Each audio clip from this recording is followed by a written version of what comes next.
लोकसभा और राज्यसभा की कार्रवाई स्थगित। बुधवार को होगी संसद की अगली बैठक। विपक्ष ने अडानी समूह के खिलाफ आरोपों को लेकर संसद में चर्चा की मांग।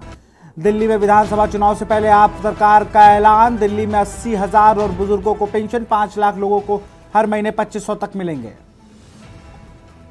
दिल्ली एनसीआर में लागू रहेगा ग्रैब 4। वायु प्रदूषण के बीच सुप्रीम कोर्ट का फैसला। एक्यूआई डेटा पर मांगी रिपोर्ट। 53 दिन के अंदर 164 करोड़ के चालान कटे। राहुल गांधी की नागरिकता मामले में सुनवाई टली। लखनऊ हाई कोर्ट ने अब 19 दिसंबर को होगी सुनवाई। केंद्र सरकार ने दाखिल किया जवाब। लोकसभा अध्यक्ष ओम बिरला से मिलने अखिलेश यादव पहुंचे। संभल घटना को लेकर सांसदों संग जाकर मिले। मामले की जांच कराने की मांग। ग्रेटर नोएडा में किसानों का महापड़ाव। अपनी मांगों को लेकर हजारों की संख्या में डटे किसान। दिसंबर में दिल्ली कूच का किया ऐलान। आप देख रहे हैं के न्यूज, खबरों का सारथी। नमस्कार, स्वागत है आपका के न्यूज में। आप देख रहे हैं देश की बात और मैं हूं आपके साथ विशाल पंडित। खबर दिल्ली से है, जहां फिर से एक बार शासन और प्रशासन की लापरवाही के खामियाजा एक परिवार को अपनी 3 साल की बच्ची की मौत के साथ चुकाना पड़ा। दिल्ली में आए दिन अलग अलग इलाकों में लोग अपनी जान तक ताक पर रखकर घर से बाहर निकलते हैं, ताकि उनको क्या पता कि बाहर शासन और प्रशासन की लापरवाही से उनकी जान तक चली जा सकती है। कुछ ऐसा ही ताज़ा मामला दिल्ली के बेगमपुरा इलाके में जैन नगर में देखने को मिला, जहां जैन नगर के खाली प्लॉट में भरे पानी में डूबने से एक 3 साल की मासूम बच्ची की मौत हो गई। पीड़ित परिवार से मिलने की जानकारी के अनुसार मासूम बच्ची खेलते हुए घर के बाहर निकली थी और खेलते खेलते मासूम अचानक से कुछ ही दूरी पर पानी से भरे खाली प्लॉट में जा गिरी। पूरा मामला बीती रविवार की सुबह का है। पीड़ित परिजनों द्वारा मिली जानकारी के अनुसार 3 साल की मासूम बच्ची शिवानी घर से खेलते हुए बाहर निकली थी।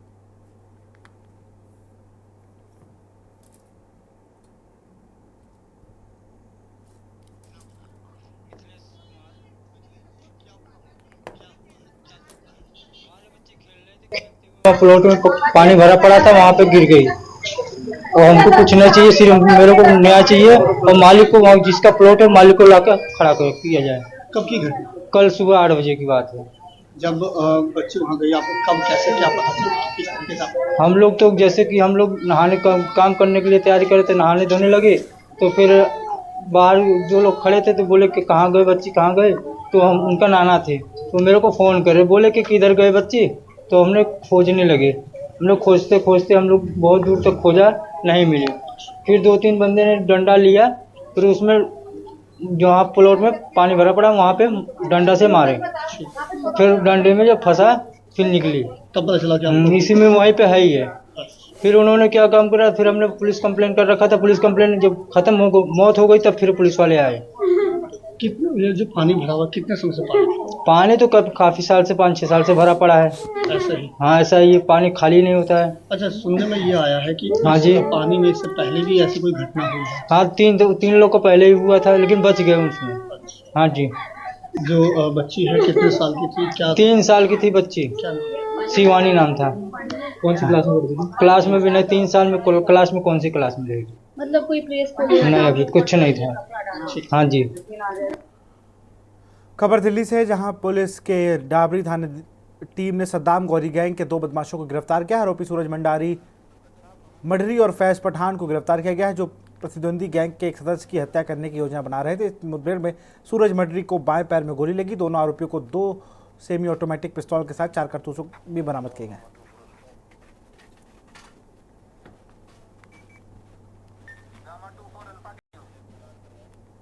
राष्ट्रीय राजधानी में वायु गुणवत्ता गंभीर स्तर पर पहुंच गई है। शनिवार को दिल्ली में एक्यूआई 450 दर्ज किया गया। वायु प्रदूषण पर रोक लगाने के लिए दिल्ली पुलिस की कड़ी कार्रवाई कर रही है। 1 अक्टूबर से 22 नवंबर के बीच प्रदूषण नियंत्रक प्रमाण पत्र पीयूसी नहीं होने पर 1,64,000 वाहनों मालिकों के खिलाफ चालान किए गए, जिनकी कुल की राशि 164 करोड़ रुपए है।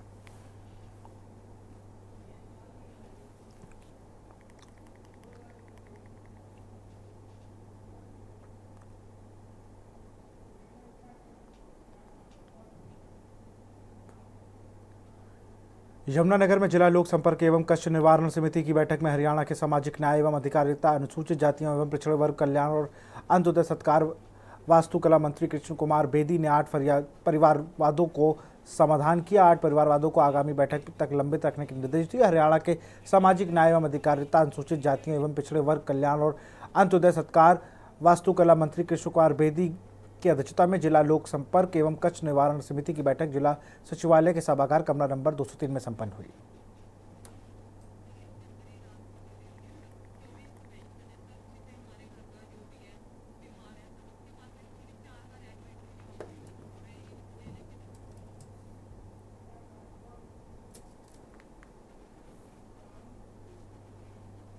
रेवाड़ी के रेलवे क्वार्टर से चोर एक महिला कांस्टेबल के गहने चुरा ले गए। वारदात उस समय अंजाम दी गई जब वह क्वार्टर को बंद कर कोर्स पर गई हुई थी। कनॉट गेट चौकी पुलिस को दी शिकायत में कविता कुमारी ने कहा है कि वह रेवाड़ी रेलवे पुलिस में बतौर महिला कांस्टेबल नियुक्त है और रेलवे कॉलोनी में ही क्वार्टर में रहती है। 7 अक्टूबर को वह कोर्स के लिए बांदुकुई चली गई थी और जाते समय अपने क्वार्टर की चाबी एक पड़ोसी को दूसरी महिला पड़ोसन को देने के लिए कहकर गई थी। 2 नवंबर को जरूरत पड़ने पर जब उसे गहने चेक किए तो पता चला कि उसके सोने की चेन, अंगूठी, चांदी की पायजेब गायब थे। पुलिस ने जांच पड़ताल कर बीती शाम मामला दर्ज कर लिया। 30 तारीख को कोई आरपीएफ की कर्मचारी है कविता देवी, उसने कंप्लेंट दी थी कि जो कोर्स पे गई हुई थी उस समय किसी को चाबी देकर गई थी, तो वापस आकर देखा तो उसको उसके गहने नहीं मिले, जिस बारे में उसने 23 तारीख को कंप्लेंट दी है। तफ्तीश कर रहे हैं उसके बारे में, किसको चाबी दी थी, कौन कौन गया था।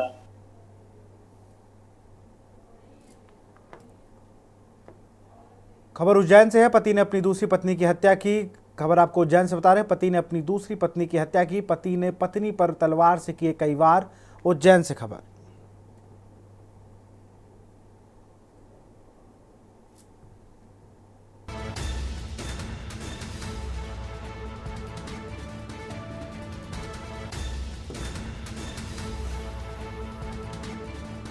दुर्गा कॉलोनी छुट्टियां घटिया का ये पूरा मामला। उज्जैन से खबर। पति ने अपनी दूसरी पत्नी की हत्या की। दुर्गा कॉलोनी घटिया का ये पूरा मामला।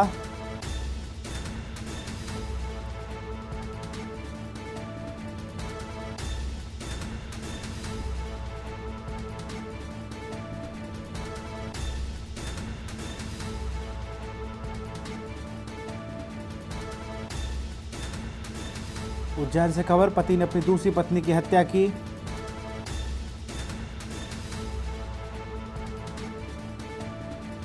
पति ने पत्नी की हत्या। पहली पत्नी की भी हो चुकी है मौत।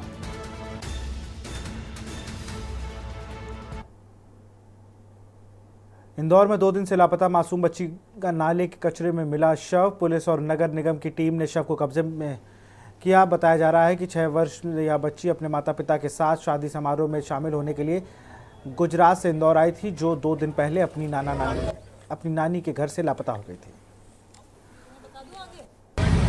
लक्षिका नाम की जो बच्ची है वो पिता जीवन लक्षिका नाम की बच्ची यहाँ गायब थी। उसी को लेके हम लगातार ढूंढ रहे थे।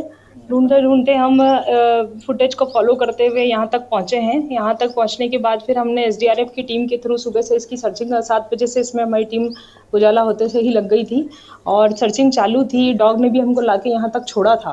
तो उसके बाद फिर हम निगम की टीम की मदद लेते हुए हमने यहाँ पे पोकलेन बुलवाई। पोकलेन से क्योंकि बहुत ज़्यादा कचरा था, हमको बॉडी मिल नहीं पाई थी मैन्युअली।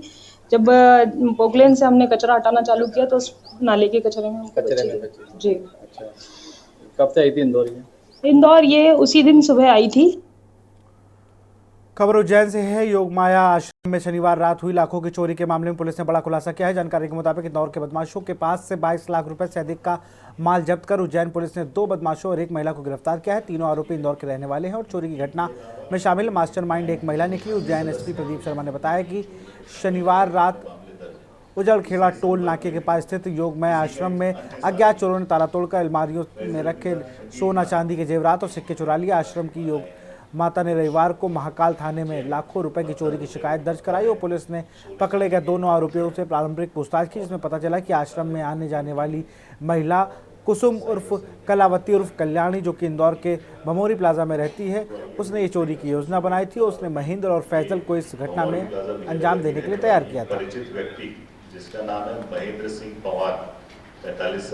24 की रात में उजड़खेड़ा टोल के पास योग माता जी का आश्रम है। उन्होंने शिकायत करी थी कि रात में उनके यहाँ से आभूषण और भगवान का श्रृंगार, रुद्राक्षी माला और जेम स्टोन्स चोरी हुए। इसमें तत्काली थाना प्रभारी महाकाल और साइबर और हमारी क्राइम की टीमें एडिशनल एसपी साहब नितेश भार्गव के उसमें एक्टिव हुई और 24 घंटों में 3 आरोपियों को इसमें गिरफ्तार किया गया, जिसमें कुसुम जो ये इंदौर की रहने वाली है, ये रेगुलर विजिटर थी। इन्होंने रेकी करके अपने एक साथी महेंद्र पवार को इसके बारे में बताया, जिसने अपने एक अन्य साथी फैज़ल खान के साथ इस पूरी घटना को अंजाम दिए। करीब 22 लाख रुपए से ज़्यादा का मशरूका इसमें ऑलरेडी बरामद कर लिया गया। कुछ ऐसी भी चीज़ें हैं जो महंत जी नोट नहीं करा पाई थी, बट वो भी हम लोगों ने बरामद की है। अभी इनसे और पूछताछ की जा रही है, इनके अन्य साथियों के बारे में पूछताछ की जा रही है और हमें पूरी उम्मीद है कि अन्य चोरियों का भी इसमें खुलासा होगा। सर, टोटल कितने का मशरूका है और महिला के इनसे क्या संबंध? ये इनकी परिचित है और महिला जो है आश्रम की रेगुलर विजिटर थी। अभी करीब 22 लाख रुपए का ऑलरेडी इसमें मशरूका बरामद कर लिया गया। कुछ अन्य चोरियों के लिए भी हम लोग प्रयासरत हैं और मुझे पूरी उम्मीद है कि इसमें मशरूका बढ़ेगा। शहर में डिजिटल अरेस्ट के कई मामले सामने आए हैं, जिसमें नकली पुलिस, सीबीआई अधिकारी, आरबीआई अधिकारी बनकर कई तरह से लोगों के वीडियो कॉल करके उन्हें धमकाते हैं और उनसे लाखों रुपए ठगते हैं। दर्जनों शिकायत क्राइम ब्रांच में दर्ज हो चुकी है, लेकिन ऐसा वाकया हुआ कि नकली पुलिस वालों ने असली पुलिस को साथ डिजिटल अरेस्ट करने की कोशिश की और असली वर्दी देखकर बदमाश के होश उड़ गए।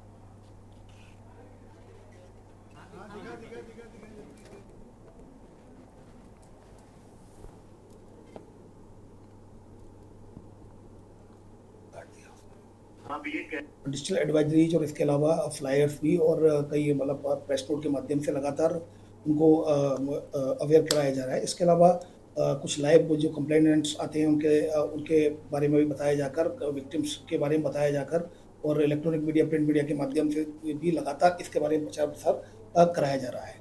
अभी एक कॉल आया था, जो कि कॉल डिजिटल अरेस्ट के लिए, जिसकी कि वीडियो रिकॉर्डिंग आप लोगों ने की है। ये सब ये बताने के लिए लोगों को कि इस तरह के कॉल आते हैं, ऑटोमेटेड कॉल होते हैं। अब जैसे मेरे पास कॉल आया था कि आपके नाम से क्रेडिट कार्ड, आधार कार्ड से क्रेडिट कार्ड में से पैसा निकाला गया है, एसबीआई बैंक से 1 लाख रुपए निकाला गया है, 11,000 फाइन है उसका, और आरबीआई ने आपके फाइन लगाया है, एफआईआर कराई है क्राइम ब्रांच में, अंदर ईस्ट फिर उन्होंने ट्रांसफर कराया। फिर उसके जैसा कि आप लोगों ने देखा कि वो फिर आ रहा है, नॉक कर रहा है और बोल रहा है कि अब आपको ऑनलाइन स्टेटमेंट के लिए वीडियो कॉल करना पड़ेगा। तो ये वीडियो कॉल जब उसने किया, फिर उसको जब समझ में आया तो उसने पूछा कि ये आपके साथ कौन है, तो मैंने उनको बताया मैं खुद ही हूँ, पुलिस ऑफिसर, और ये सिर्फ अवेयरनेस के लिए किया गया था, क्योंकि आप लोग जिस तरह से लोगों को डिजिटली अरेस्ट करते हैं, ट्रैप करते हैं। यहाँ रुकते एक छोटे से ब्रेक के लिए। आप देख रहे हैं के न्यूज, खबरों का सारथी। ब्रेक के बाद आपका स्वागत है। मिर्जापुर से खबर है, मां विंध्यवासिनी मंदिर पर गली आग। मां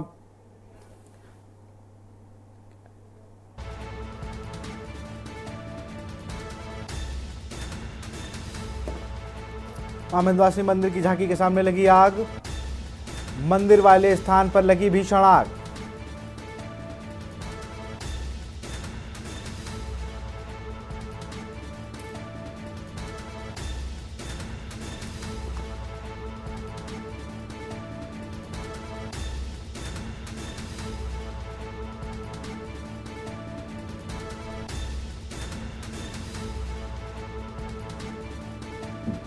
मंदिर पर ड्यूटी पर लगे पुलिस और पुरोहित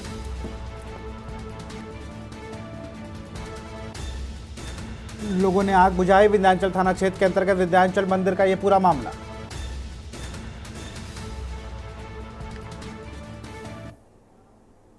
सीतापुर से खबर है, महिला ने सड़क पर बच्चे को दिया जन्म। डिलीवरी के लिए पत्नी को बाइक से ले जा रहा था पति। एम्बुलेंस न मिलने से बाइक से ले जा रहा था पत्नी को राहगीर महिलाओं ने सहित नवजात को पहुंचाया पीएचसी। स्टाफ नर्स ने पॉलिथीन पहनकर शुरू किया इलाज के नाम पर पीड़ित पति से लिए रुपए। 2 दिन पुराना बताया जा रहा है वीडियो। सीतापुर के पीएचसी खुरवल का ये पूरा मामला।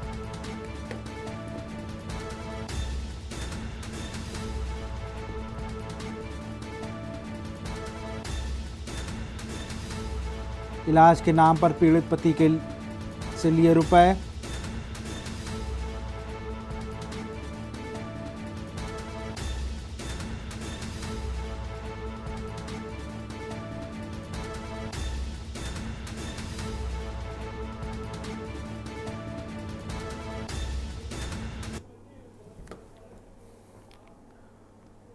मुरादाबाद से खबर है, दिल दहला देने वाला लाइव हादसा। छपरे पर बैठे लोगों को कुचलने का आरोप, ट्रक चालक पर लगाया कुचलने का आरोप। हादसे की लाइव तस्वीरें सीसीटीवी में कैद। छपरे में बैठे 4 लोग, एक शख्स घायल। ट्रक चालक ट्रक लेकर हुआ फरार।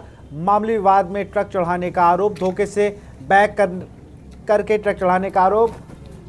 मैनाठर थाना इलाके का मामला।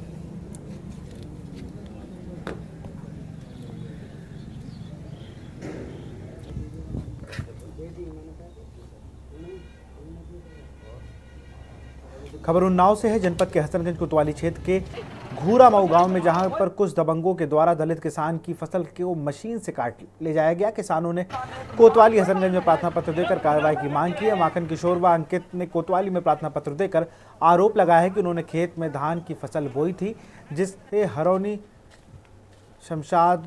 शमशुद्दीनपुर गांव निवासी अवधेश यादव, शैलेंद्र यादव व विपिन यादव ने मिलकर कंपाउंड मशीन में रातों रात कटवा लिया। मेरा नाम है, मैं बिरादरी पासी हूँ और मैं फसल लगाई थी। नेपाल ने हमको नाप के दिया था और हम लोग खाद पाँच सब कुछ डाले थे। और जब वहाँ पे गए तो मशीन वहाँ पे खड़ी थी और हम लोग पल्लू लेने घर गए। घर से आए, वहाँ से मशीन से धान कटा लिए, सल्लू, अवधेश और विपिन। और वहाँ पे जब हम रोकने की कोशिश किए तो गंदी गंदी गाली दे रहे थे, कह रहे थे कि भाग जाओ। हमारा नाम सर किशोर है, पासी। हम घूरामऊ में रहते हैं सर। और हमने फसल लगाई और हरौनी के यादों ने कटवा लिया ज़बरदस्ती मशीन द्वारा से। और जब वहाँ गए हम तो कहने लगा पासियों की लाश बिखरा देंगे और मार डालेंगे, ये कर देंगे। बाबूजी तो हम लोग डरते मारे। मामला है सर, हमारा नाम अंकित है।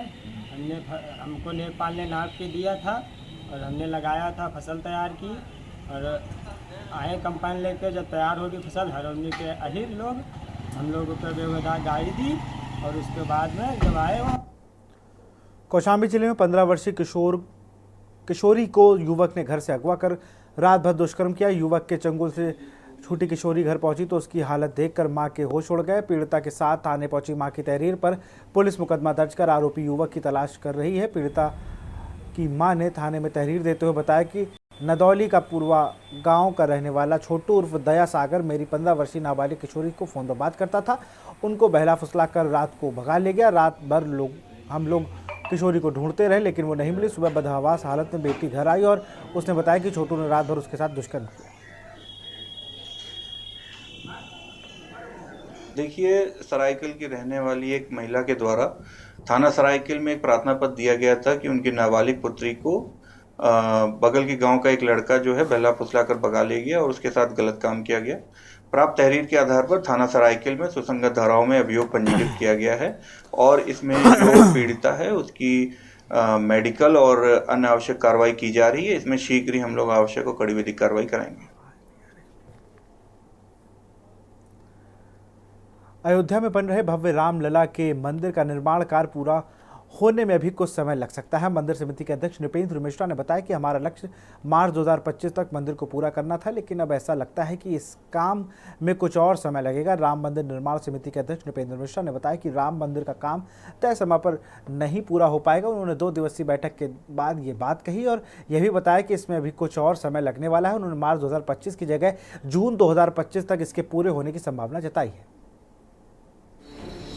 उत्तर प्रदेश के अयोध्या में बन रहे रामलला मंदिर का काम अंतिम दौर में है। निर्माण कार्य की समीक्षा के लिए राम मंदिर भवन निर्माण समिति की बैठक हो रही है। समिति के अध्यक्ष नृपेंद्र मिश्रा ने कहा कि भगवान राम के जीवन से जुड़ी भित्ति चित्र लगाने की योजना में कुछ दिक्कतें आई हैं।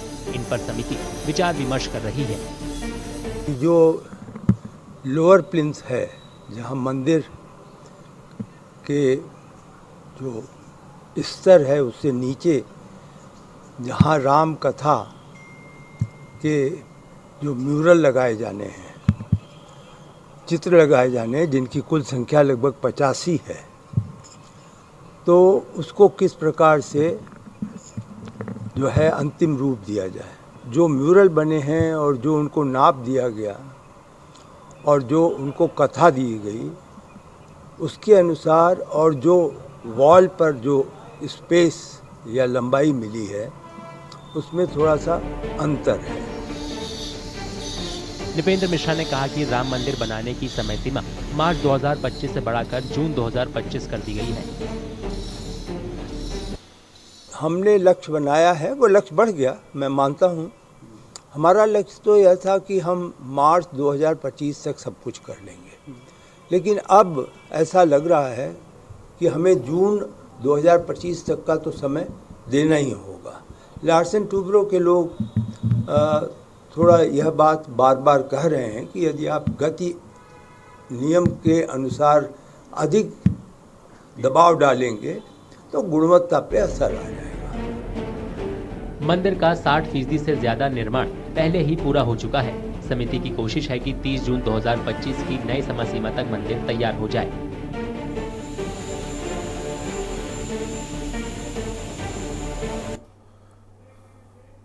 और यहाँ रुकते एक छोटे से ब्रेक के लिए।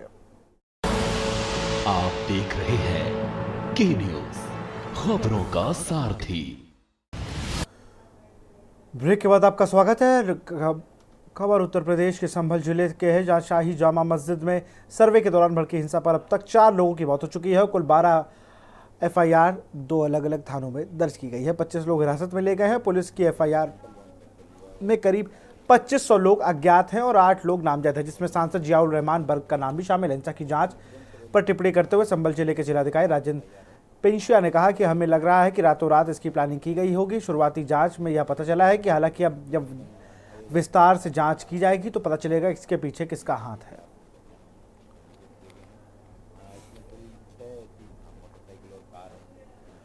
खबर सहारनपुर से है, जहां थाना तितोरो क्षेत्र के डूबूर किशनपुर खेत पर व्यक्ति का शव पड़े होने से सूचना मिली थी। पुलिस एवं फॉरेंसिक टीम मौके पर पहुंचकर जांच पड़ताल में जुट गई। वहीं थाना पुलिस ने परिजनों को तहरीर पर आधार पर एक व्यक्ति को गिरफ्तार करने में सफलता हासिल की। इसने पूछताछ में बताया कि उसने दोनों के द्वारा शराब के सेवन किया गया था। इसके बाद आपस में झगड़ा हुआ तो गुस्से में उसने मृतक के सर पर ईंट से प्रहार कर दी, जिसमें उसकी मौत हो गई।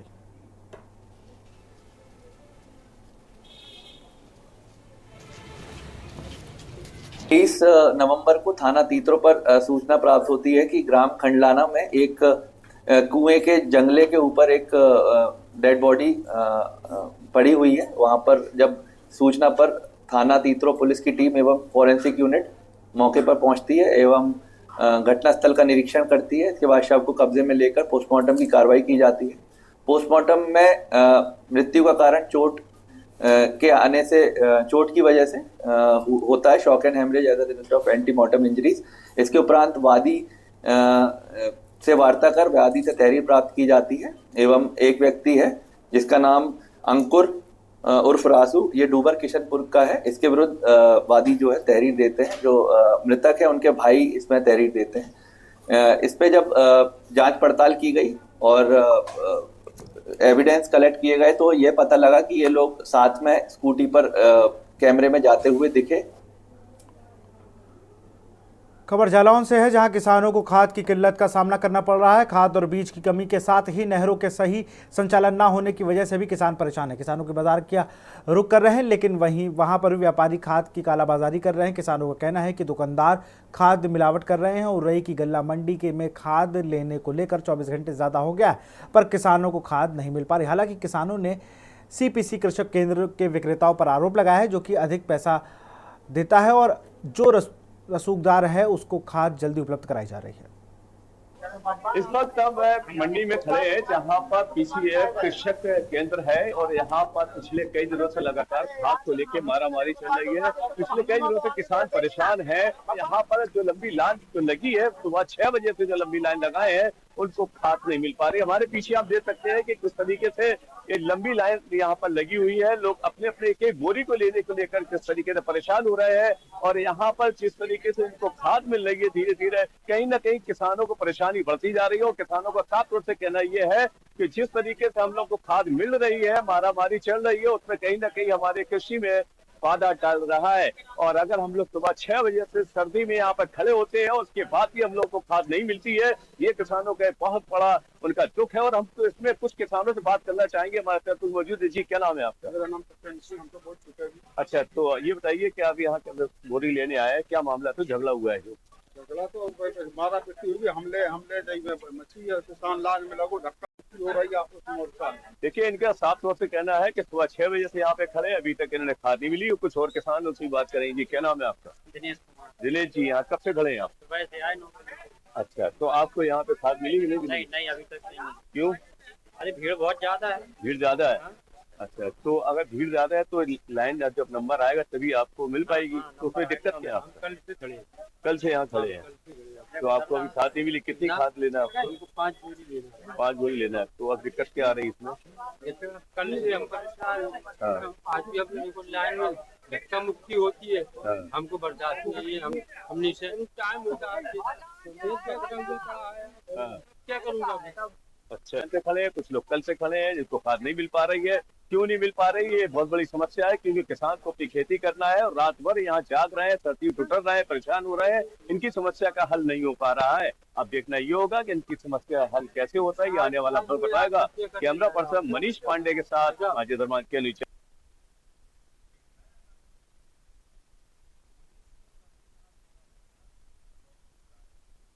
छेबड़ा में बिना नक्शा पास कराए ही विनियमित क्षेत्र में दुकान और गोदाम निर्माण करने पर सीलिंग की कार्रवाई की गई। मौके पर पहुंचे विनियमित क्षेत्र के जेई भानु प्रताप ने बताया कि सदर एसडीएम के आदेश पर सोमवार को बिना नक्शा पास कराए बनाए गए 4 दुकान और 1 गोदाम को सील किया गया है।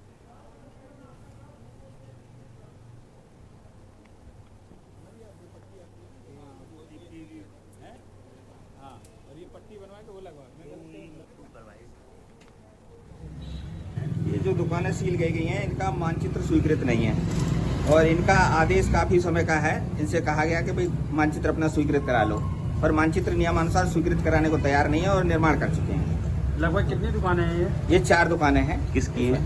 ये उमर है, मोहम्मद उमर, पिताजी का नाम है मोहम्मद आज़ाद व मोहम्मद आदिल, स्वर्गीय श्री रमजानी। कानपुर फर्जी टीएसआई और होमगार्ड बनकर अवैध वसूली करने वालों के खिलाफ रिपोर्ट दर्ज कर विवेचना करने आए आदेश सीएमएस सूरज मिश्रा ने चकेरी थाना प्रभारी को दिया है। न्यू आजाद नगर निवासी अधिवक्ता अंकित यादव ने बताया कि 25 जनवरी 2024 की रात श्यामनगर बाईपास के पास एक व्यक्ति ने उसे रोका और खुद को होमगार्ड शिवम शुक्ला बताते हुए सीट बेल्ट न लगाने पर चालान काटने की बात कही।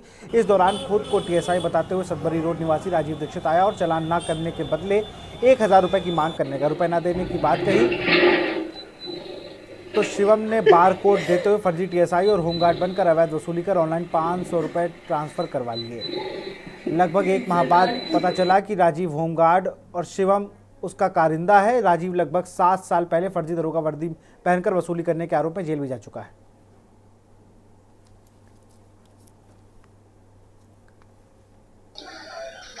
ये मामला है ट्रैफिक पुलिस के सिपाहियों होमगार्डों द्वारा क्यूआर कोड के माध्यम से अवैध रूप से वाहन चालकों से वसूली का, जिसकी शिकायत कई बार की जा चुकी है। अंततः न्यायालय ने इसमें जांच के लिए आदेश दिया है। ये मामला है सतबरी का, जहां पे राजीव दीक्षित और एक home guard Shivam Shukla QR code के माध्यम से इसके वसूली कर रहे थे, जिसकी रिपोर्ट पुलिस के उच्च अधिकारियों से की गई। जांच और जांच के नाम पे कुछ भी नहीं। तब माननीय न्यायालय द्वारा ये आदेश इसमें रिपोर्ट दर्ज करके विवेचना करा। खबर जालौन से, जहां एक दिल दहला देने वाली तस्वीर सामने आई है, जिसमें स्कूल बस चालक की लापरवाही से स्कूल की ही कक्षा 2 की 7 वर्षीय छात्र की बस चढ़ने से दर्दनाक मौत हो गई। दरअसल मामला जनपद जालौन के उरई नगर में स्थित सीक्रेट हायर सेकेंडरी एकेडमी का है, जहां स्कूल बस बैक करते समय स्कूल की कक्षा 2 की छात्रा पर चढ़ गई। इसके बाद आनंद फानंद में छात्रा को मेडिकल कॉलेज ले जाया गया, जहां डॉक्टरों ने उसे मृत घोषित कर दिया। सूचना मिलते ही मौके पर पहुंचे परिजनों का रो कर बुरा हाल है। बच्ची की मौत से परिवार सदमे में है।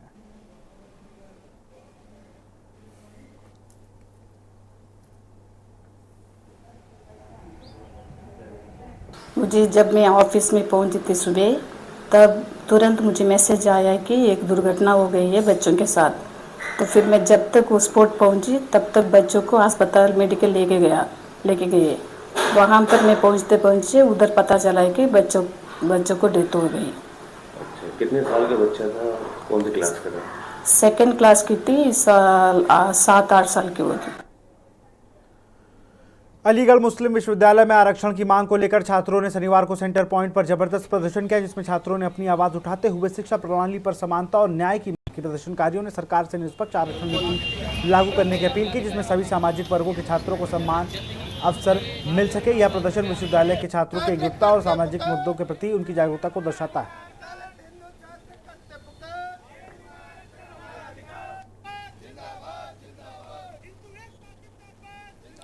खबर चित्रकूट से है, जहां एसपी अरुण कुमार सिंह ने बस स्टैंड पहुंचकर लोगों को यातायात नियमों के प्रति जागरूक किया। पुलिस अधिकारी ने बिना हेलमेट लगाए बाइक व स्कूटी चलाते मिले युवक युवतियों को चालान न करने की नई पहल की। उन्होंने समाज सेवी राम बाबू गुप्ता के सहयोग से यातायात नियमों को तोड़ने वाले 51 युवाओं को हेलमेट भेंट किए, साथ ही सभी को यातायात नियमों का पालन करने की शपथ दिलाई।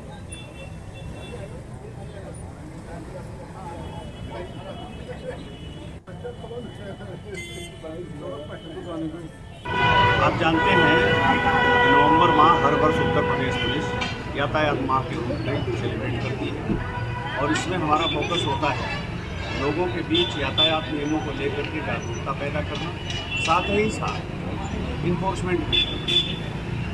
प्रायः हम विदाउट हेलमेट में चालान करते हैं, लेकिन यहाँ के प्रसिद्ध समाज सेवी राम बाबू गुप्ता जी ने कहा कि हम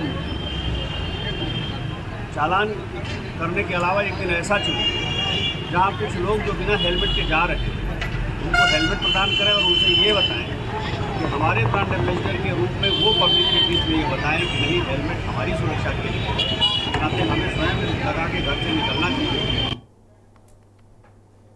खबर एटा से। एटा में पुलिसकर्मी की पत्नी बताकर जबरन घरों में घुसने का मामला सामने आया है, जिसके बाद पुलिसकर्मियों की मां शिकायत पत्र लेकर एसपी कार्यालय पहुंची। सीसीटीवी फुटेज में लड़की के परिजन जबरन घर में घुस सामने रखते हुए नजर आ रहे हैं। पीड़िता ने बताया कि उसके लड़के ने शादी कब की उसको एवं उसके परिजनों को नहीं पता। लड़की और उसके परिवार वालों ने ब्लैकमेल कर रहे हैं। पीड़िता के घर में लड़की के द्वारा फांसी लगाकर आत्महत्या करने की धमकी दी जा रही। पीड़िता ने बताया कि उसका बेटा लड़की को अपने साथ रखने को राजी है, लेकिन लड़की पीड़िता के घर में जबरन कब्जा करना चाहती है।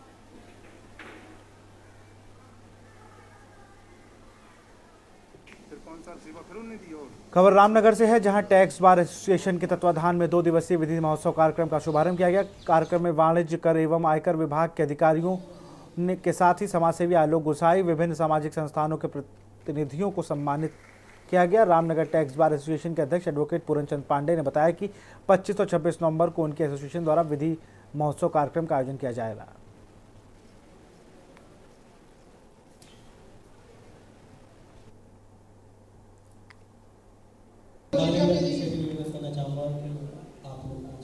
पंडित जी, रामनगर टैक्स बार एसोसिएशन द्वारा 2 दिवसीय विधि महोत्सव का कार्यक्रम किया गया, किस प्रकार का कार्यक्रम है? देखिए, जैसा कि सभी को विदित है, कल 26 तारीख को संविधान दिवस मनाया जाता है और उसी के उपलक्ष्य में हमने 2 दिवसीय महोत्सव का आयोजन किया, जिसमें 25 तारीख आज हमने रामनगर नगर क्षेत्र में, ग्रामीण क्षेत्र में जो हमारी सोसाइटियां काम कर रही हैं अलग अलग, उन सोसाइटी को सम्मानित करने का निर्णय लिया कि वो एक रामनगर के विकास में अभूतपूर्व योगदान दे रही है। चाहे वो पेड़ लगाने वाली संस्था हो, चाहे वो महिलाओं के उत्थान की संस्था हो, चाहे बच्चों के उत्थान की संस्था हो, चाहे जानवरों के उत्थान की संस्था हो। हमने हर एक संस्था को रामनगर में एक मंच के माध्यम से प्रोत्साहित किया कि उनका कार्य बहुत ही सराहनीय है और टैक्स बार उसकी हार्दिक अभिनंदन, हार्दिक स्वागत करती है और समिति का एक दूसरे से परिचय हो सके, इसलिए एक मंच के माध्यम से हमने इसे विधि महोत्सव का नाम दिया। क्योंकि कल हमारा संविधान जो है विधि दिवस है, इसलिए हमने आज जो है 25 सोसाइटियों को 25 तारीख में सम्मानित करने का निर्णय लिया। कल 26 तारीख को हम संविधान दिवस में 25 वर्ष से अधिक प्रैक्टिस करने वाले अधिवक्ता और सीए, दोनों जो हमारे वरिष्ठ अधिवक्ता सीए, उनको सम्मानित करने का काम कर रहे हैं। इसी को दोनों को मिला के हमने इसको विधि महोत्सव का नाम देके रामनगर की जितनी भी हमारी सोसाइटी उनको प्रोत्साहित करने का काम किया। खबर रुड़की से, जहां पूहना में स्थित ग्रीन वे स्कूल 2 में से आज बहुप्रतीक्षित खेल आयोजन खेल 1.0 का भव्य आयोजन किया गया। इसमें 2 दिवसीय कार्यक्रम में हरिद्वार क्षेत्र के 20 से 25 स्कूलों ने हिस्सा लिया। पहले दिन क्वार्टर फाइनल मुकाबले आयोजित किए गए, जबकि सेमीफाइनल और फाइनल मुकाबले कल खेले जाएंगे। कार्यक्रम में रोमांचक प्रतियोगिताएं देखने को मिली, जिनमें लड़कियों के रस्साकसी, टग फॉर वार और एक बेहद प्रतिस्पर्धक फुटबॉल मैच भी शामिल था।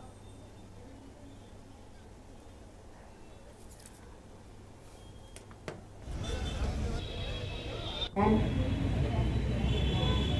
उसको गलत मानती है, शर्म करती है, उससे बचने का भी ये तरीका है कि हम जब कैमरा लगाएंगे कोई दूसरा आदमी गलत हरकत भी कर रहा है, आपको पता चलेगा।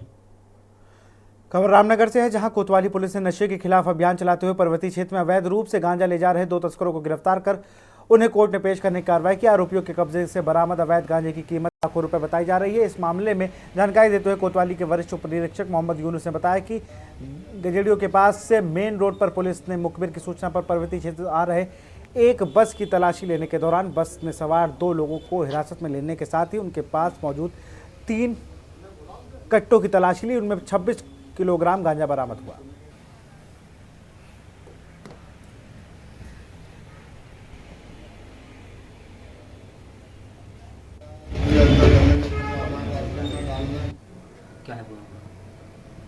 गर्जिया चौकी क्षेत्र में कल दौरान चेकिंग चौकी प्रभारी राजवीर सिंह और AHT प्रभारी मोहन सिंह के द्वारा प्राइवेट बस से जो अल्मोड़ा की तरफ से आ रही थी चेक करते हुए उसमें 26 किलो गांजे के साथ 2 युवकों को पकड़ा गया है, जिनके नाम जिशान और परवेज हैं, जो जसपुर क्षेत्र के रहने वाले हैं। गिरफ्तार कर उनको माननीय न्यायालय पेश किया जा रहा है। खबर उधम सिंह नगर से है, जहां जिले के थाना पंतनगर की चौकी सिडकुल क्षेत्र में एक कंपनी के कर्मी से मारपीट कर स्कूटी लूटने का मामला सामने आया। घटना की सूचना मिलने पर पुलिस ने मौके पर पहुंचे पीड़ित से जानकारी लेने के बाद सीसीटीवी फुटेज खंगालने में जुट गई। सिडकुल की एक कंपनी में सुपरवाइजर पद पर कार्यरत रणधीर मूल के निवासी Ghazipur UP hall transit camp में किराए पर रहते हैं।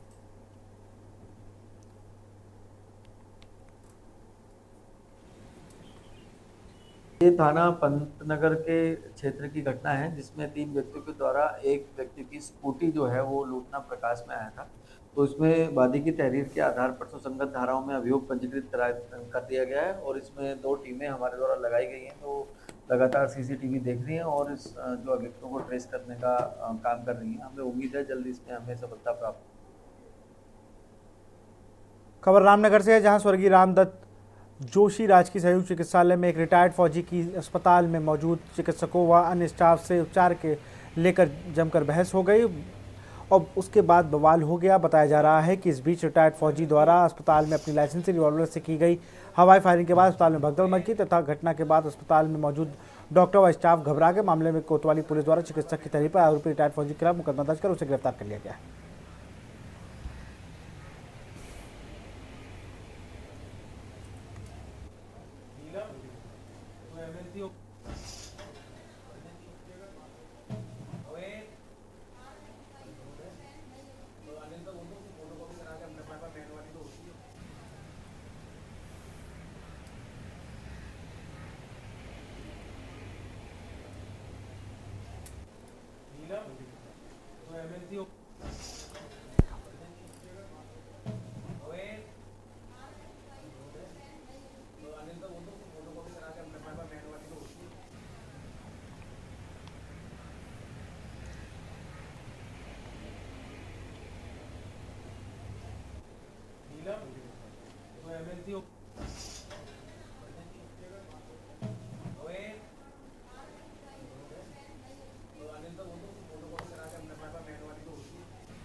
खबर रुद्रपुर से है, जहां डीडी चौक पर पुलिस प्रशासन द्वारा यातायात चौपाल का आयोजन किया गया। चौपाल में वरिष्ठ पुलिस अधीक्षक मणिकांत मिश्रा ने उपस्थिति में सभी निजी यात्री बसों एवं टैक्सी चालकों को यातायात नियमों की विस्तार से जानकारी देते हुए उन्हें नियमों का पालन करने के प्रति जागरूक किया गया। इस दौरान उन्होंने कई निजी यात्री बसों एवं टैक्सियों में लगाए गए CCTV कैमरों का निरीक्षण भी किया और चालकों को प्रोत्साहित भी किया।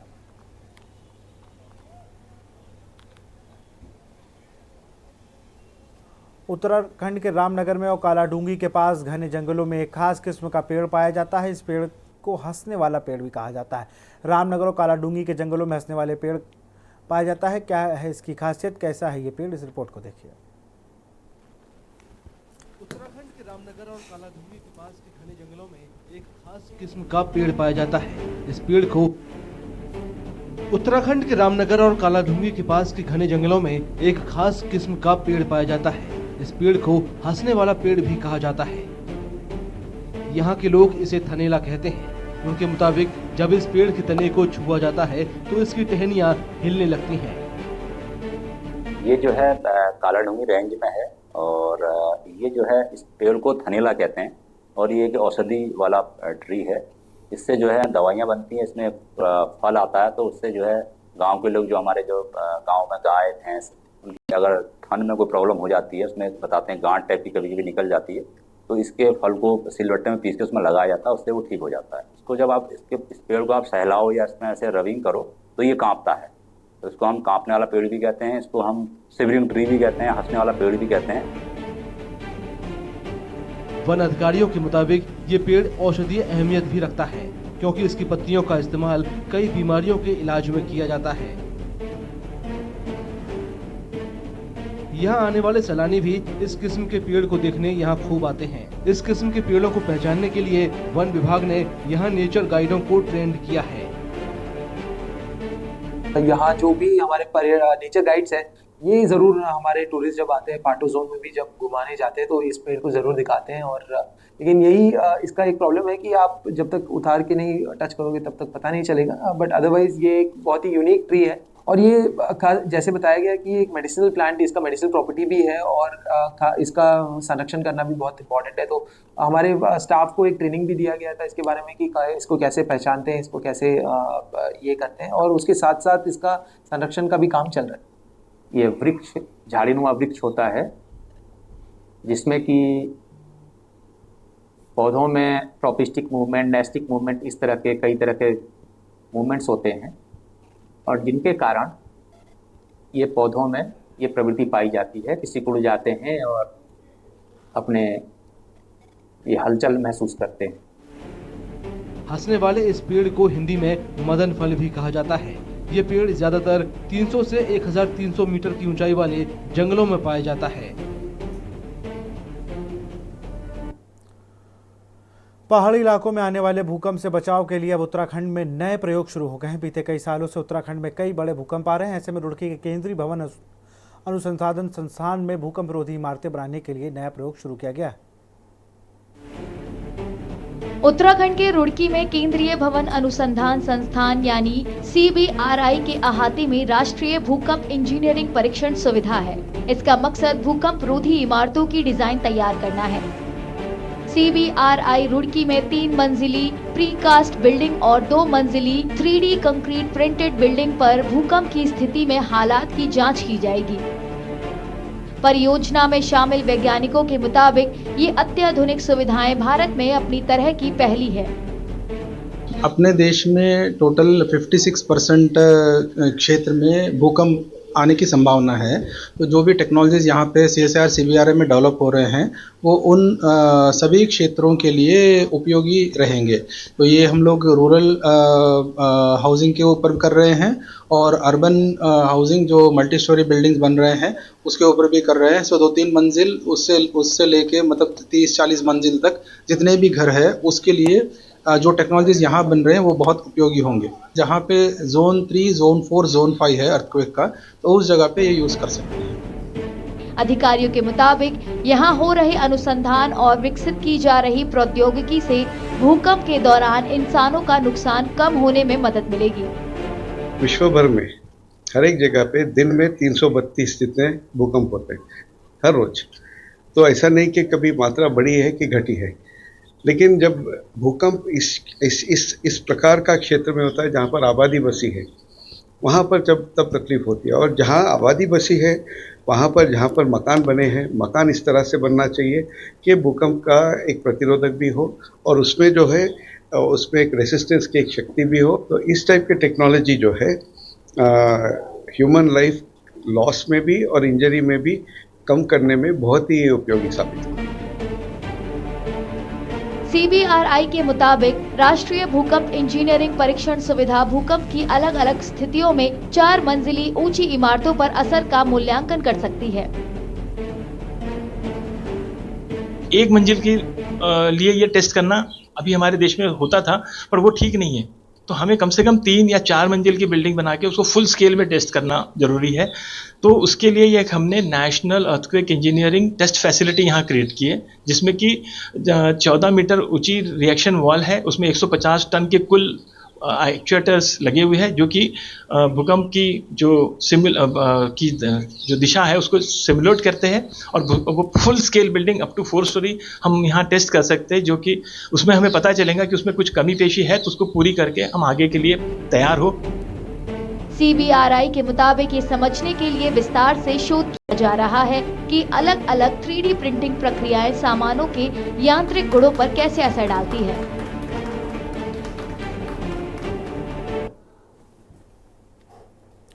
मणिपुर के इम्फाल ईस्ट की महिलाओं ने arm force special power act को हटाने की मांग को लेकर सोमवार को एक विशाल रैली निकाली। इस रैली का आयोजन स्थानीय संगठनों और मीरा पैवी ने किया, जिसमें महिलाओं ने हाथों में बैनर लेकर राज्य से आपसा हटाओ, कठोर कानून लागू करने बंद करो तथा पूर्वोत्तर राज्य में महिलाओं और बच्चों की हत्याओं को रोकने सहित अन्य नारे लगाए। मणिपुर के इम्फाल ईस्ट जिले में हजारों महिलाओं ने कर्फ्यू के आदेशों को दरकिनार करते हुए सोमवार को रैली निकाली और राज्य से सशस्त्र बल विशेषाधिकार अधिनियम 1958 को हटाने की मांग की।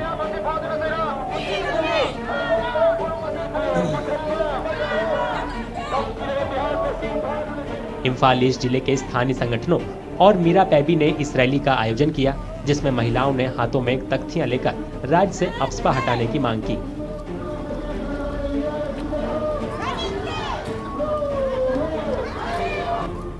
प्रदर्शनकारियों ने कठोर कानून लागू करना बंद करो और पूर्वोत्तर राज्य में महिलाओं और बच्चों की हत्याओं को रोकने जैसे नारे लगाए।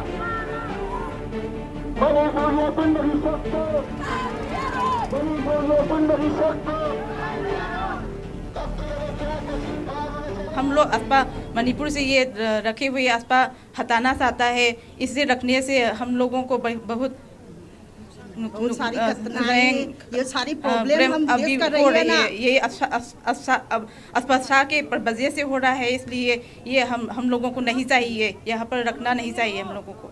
मणिपुर में अभी जो भी अपासपा अगेन यहीं पे रख रही है ना, इसके खिलाफ हम आवाज उठाना चाहते हैं। इसके बाद इसके अंदर में जो भी घटनाएं देख यही में हो रही है ना, उसके खिलाफ में हमको इंडिया गवर्नमेंट को हमको ये आवाज देना चाहती हूँ। फिर भी ये कुकी लोग भी हमारे कम्युनिटी को इतना तोसर करती है, अब इसीलिए हम यहाँ पे कोई भी अपासपा नहीं रखना चाहती।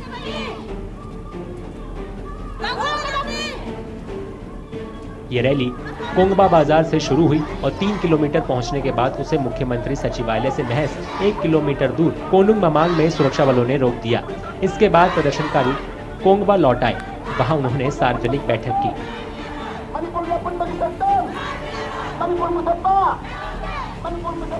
अस्पा के तहत सशस्त्र बल अशांत क्षेत्रों में तलाशी ले सकते हैं, गिरफ्तारी कर सकते हैं और अगर उन्हें लोक व्यवस्था बनाए रखने के लिए गोलीबारी करने की जरूरत पड़ी तो अफस्पा उन्हें ये करने का अधिकार भी देता है।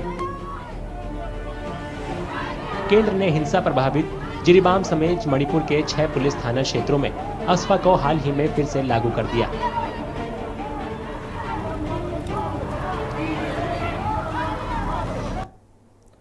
तो फिलहाल देश की बात में इतना ही। देखते रहिए न्यूज़ इंडिया। नमस्कार। आप देख रहे हैं के न्यूज़, खबरों का सारथी।